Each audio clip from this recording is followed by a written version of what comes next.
Okay, so here's the situation. You are in a hot air balloon. These hot air balloon problems seem to pop up a lot in Chapter 2.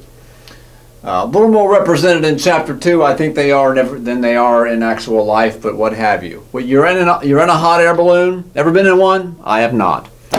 I imagine it's a hoot, however.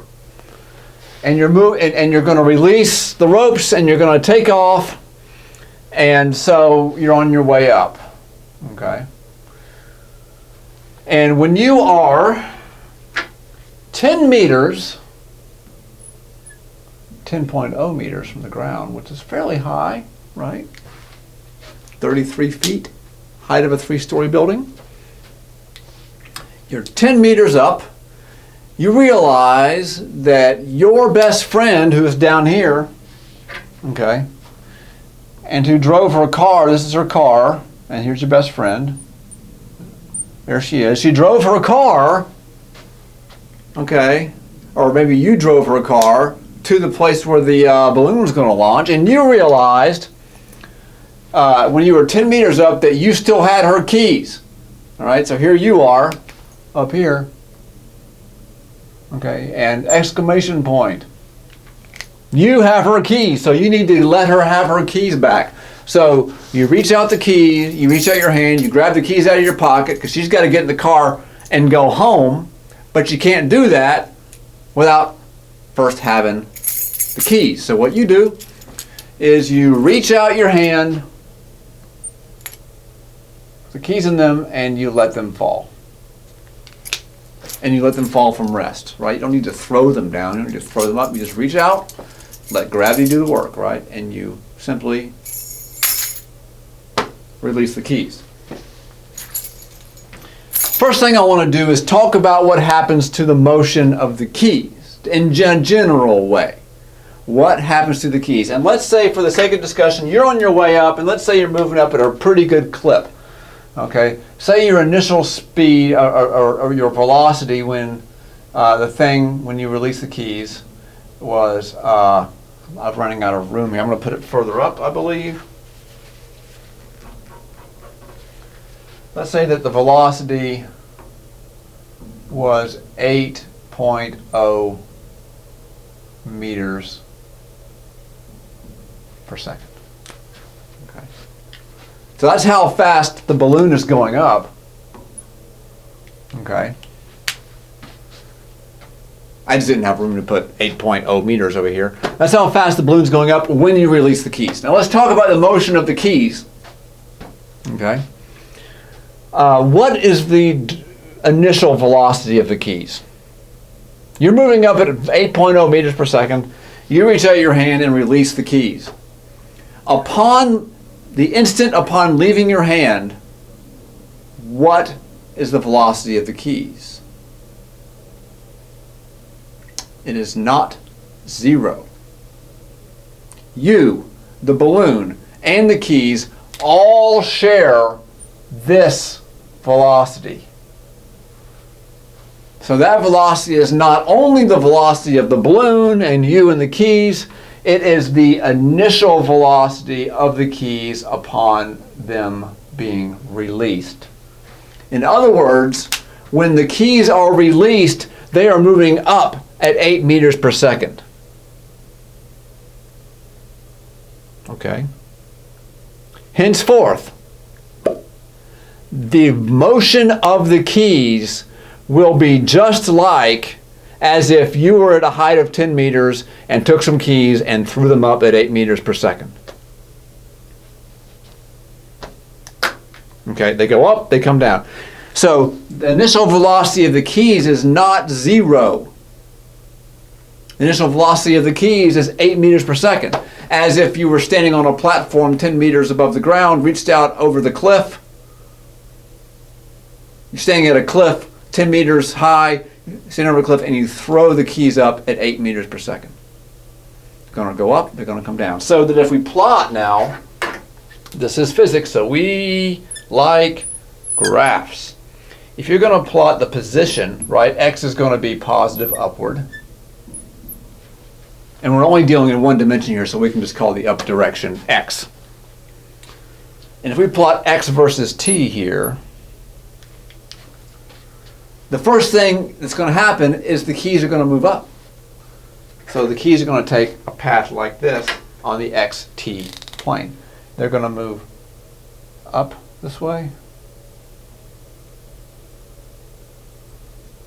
like that. Now remember, this dotted line I have drawn is not a trajectory through space. Okay? The keys are simply going to be moving up and down a single line. We are still here in chapter 2 talking about one-dimensional motion. This is all one-dimensional motion. The graph I have drawn here is not an x versus y graph, but an x versus t graph, which tells you that the position of the keys rises and falls. The left to right bit here is time, it's not space. Okay? So the keys are going to, what they're going to do, let me find my keys here, they're going to move along a single vertical line, right? When they're released, they're going to be moving up. Even though you release them from rest, you are moving up, so the keys are going to share in that motion, and they're going to move up a little while before turning back around. So there's going to be, this position here is the position at which you released it, 10.0 meters. They're going to rise up to some higher level, and then they're going to fall and hit the ground. Okay.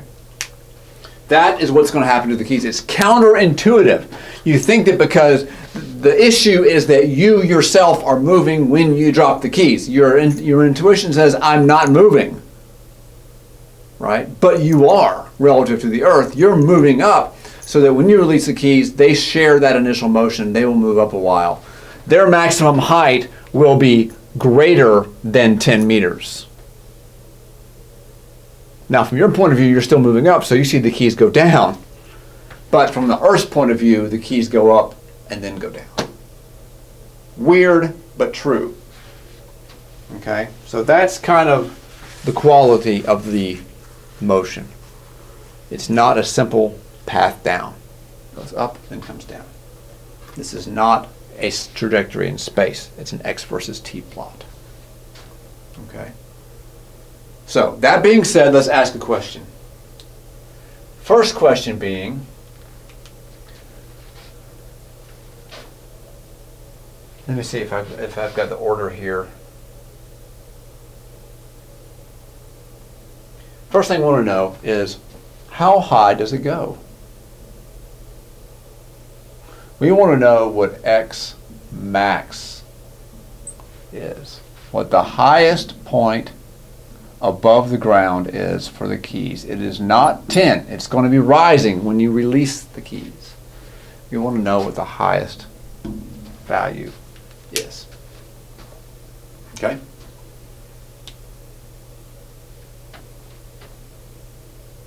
How are we going to do that? Well, we have our formulas, right? We got them over here, floating over here in space. I'm going to write them. V equals, I should just leave these up here. I don't know why I've erased them every time.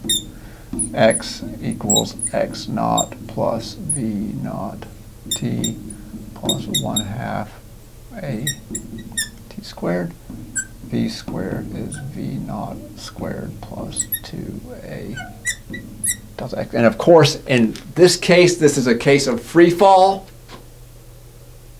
right? So we can replace all our a's with minus g's. I'm going to go ahead and do that while we're doing this so I don't have to worry about it later. This is a case of free fall. Right. X up is positive, so the acceleration is going to be minus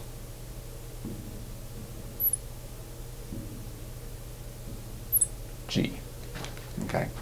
This is one-dimensional free fall. Okay, so those are our equations. Which one of these is going to help us determine what the maximum value of x is?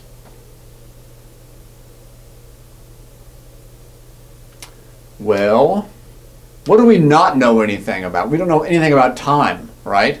We know nothing about time. Okay, we know that eventually the keys are going to hit the ground. Maybe we can find out what that value is later on. But right now we don't know what x max is. So what we're going to do is we need to find an equation that doesn't have time, right? Well, that's pretty clearly this one right here, number 3. Okay. So x max, right, is this going to be our final x? Because we want to know what's the x up there. Okay. So number 3. Let me write it over here. V squared.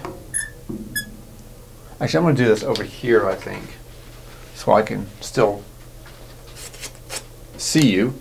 So V squared, we're going to use V squared is V naught squared minus 2G delta x.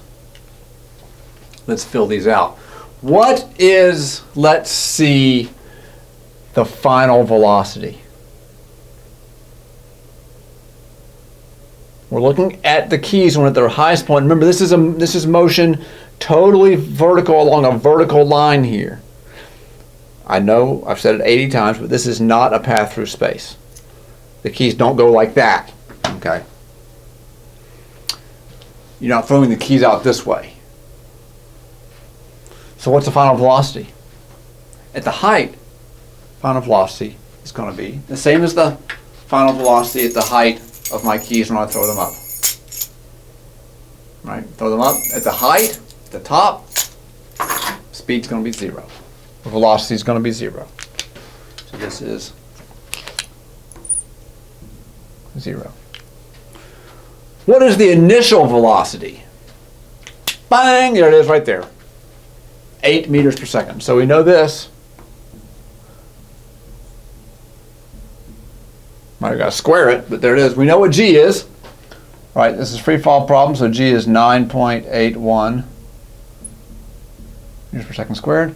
And delta X, right, that is short for the displacement. So that's going to be, right, remember the delta X is X minus X naught. Or X naught's the initial position, and X is the final. This X here is identical to X max, because that's what we want to know, right? That position there, the highest height that it achieves is X max. So our final position for this question, what is X max? Okay, it's just the same as this X right here. Right. Final position is X max. And we set it to be X max when we called the final velocity 0. So what we have, let's rewrite our equation now. What we have now is 0 equals V naught squared minus 2G X max minus X naught. We know everything in this formula but X max. Right? As I've said, V naught is 8.0 meters per second. It's positive, it's up. What's X naught equal to? X naught is 10.0 meters. Because that's how high up you are when you release it. Right? This is the initial position. You're already 10 meters off the ground when you release it. So we can solve that for X max. And when we do, we get X max